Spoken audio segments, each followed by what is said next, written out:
Bonjour à tous, je suis ravie de vous retrouver, vous qui êtes probablement au beau milieu de vos révisions pour le bac français ou qui êtes arrivés ici par hasard pour une nouvelle vidéo astucieuse. Il s'agira de vous aider à donner un peu de cachet à votre commentaire ou à votre oral de français sans trop vous fatiguer, vous allez le voir. Vous connaissez déjà tout un tas de procédés d'écriture qui sont très intéressants, mais que vous ne jugez peut-être pas du niveau lycée, ou encore pas assez du niveau première, niveau bac quoi. Et vous vous demandez comment augmenter votre crédibilité le jour du bac. Premièrement, tu as parfois envie de citer un nom commun qui te semble particulièrement intéressant à analyser. Eh bien, au lieu de dire tout simplement le mot nom, exemple, nous remarquons l'importance du mot nom dans l'exemple suivant, dites plutôt nous remarquons l'importance du substantif. Je te donne un exemple dans l'incipit de La peau de chagrin, grand roman de Balzac. Vers la fin du mois d'octobre dernier, un jeune homme entra dans le palais royal au moment où les maisons de jeu s'ouvraient, conformément à la loi qui protège une passion essentiellement imposable. Au lieu de parler du non-passion, que tu vas juger particulièrement intéressant dans cet incipit, voici ce que je te propose. Nous remarquons l'importance du substantif passion qui désigne donc le jeu, en soulignant le rapport de dépendance que ce dernier instaure.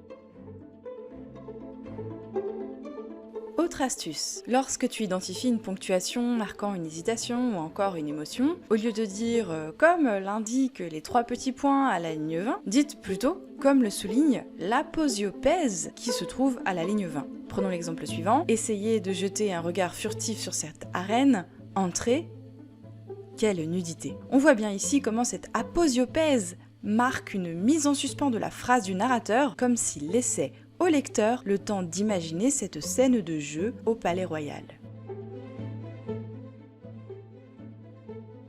Prenons un troisième exemple, toujours tiré de La peau de chagrin de Balzac. Je te propose d'analyser l'exemple suivant. La pauvre fille essaya de cacher sa joie, mais elle pétillait dans ses yeux. « J'en avais besoin », lui dis-je en m'asseyant. Une expression soucieuse passa sur son front. Vous vous souvenez-vous, Pauline, de ce passage où Bossuet nous peint Dieu récompensant un verre d'eau plus richement qu'une victoire ? Tu aurais bien sûr le réflexe de commenter ici la parenthèse, que l'on peut reconnaître facilement à l'aide de la typographie. Mais ici, au lieu d'annoncer le fait que tu vas analyser la parenthèse, annonce plutôt le fait que tu vas analyser la parabole, qui désigne une figure de style, ici en effet entre parenthèses, et qui se reconnaît facilement car elle relève du commentaire discret, comme une petite précision que l'on peut bien attribuer au jeu du narrateur, qui ici semble s'adresser directement au lecteur. Ainsi donc, à la place du mot parenthèse, tu peux utiliser celui de parabole qui désigne la rupture du déroulement d'une phrase par l'insertion d'un élément autre, petit commentaire ou petit élément descriptif, mais qui a bien sûr toujours un lien avec la phrase principale.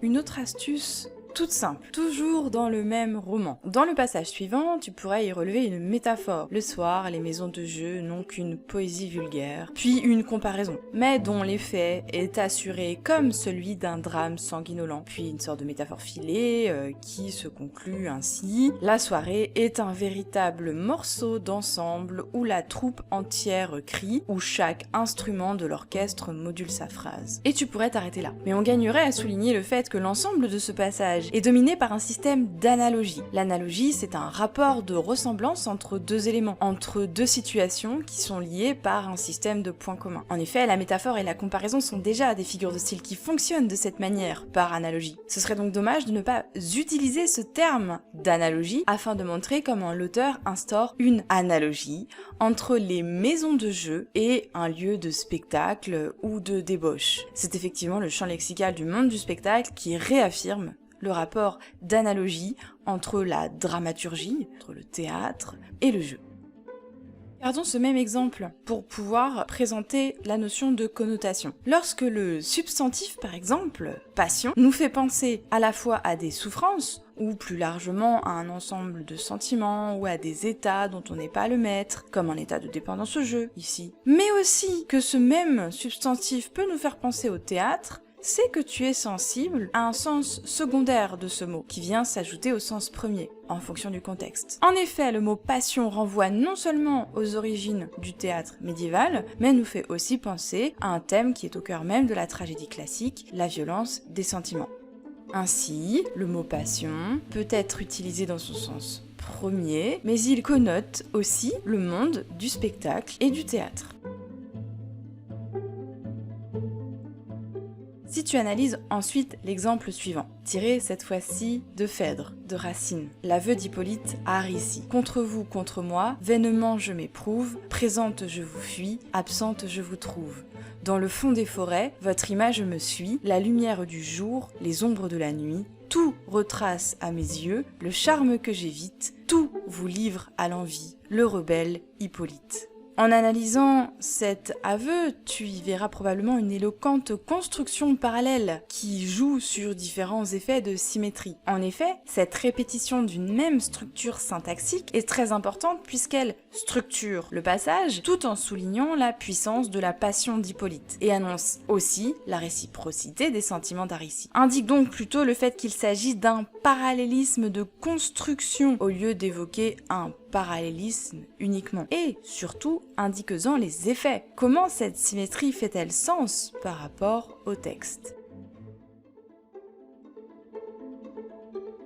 Nous arrivons vers notre dernière astuce, qui en comporte deux. D'abord, une petite astuce langagière. Afin d'éviter de répéter l'expression « cela met en évidence » ou « cela met en lumière » pour indiquer un effet de sens que va faire tout particulièrement ressortir un procédé d'écriture, utilise plutôt l'expression « mise en exergue ». Cela varie un peu et cela va donner une tournure plus littéraire à ton analyse. Enfin, voici justement un procédé de mise en exergue d'un mot ou groupe de mots, la dislocation de la phrase. Je te propose cet exemple qui est vraiment connu. Le nez de Cléopâtre, s'il eût été plus court, toute la face de la terre aurait changé. Ou plus récemment, la République, c'est moi. Ainsi, tu observeras comment la dislocation de la phrase vise à mettre au tout début de la phrase le plus important, le nez de Cléopâtre ou la République. Le sujet est ainsi antéposé. On parle donc, pour désigner ce procédé, de thématisation. Ici, thématisation du sujet. La thématisation, c'est tout simplement le fait de placer un élément de la phrase en tout premier, en tant que thème.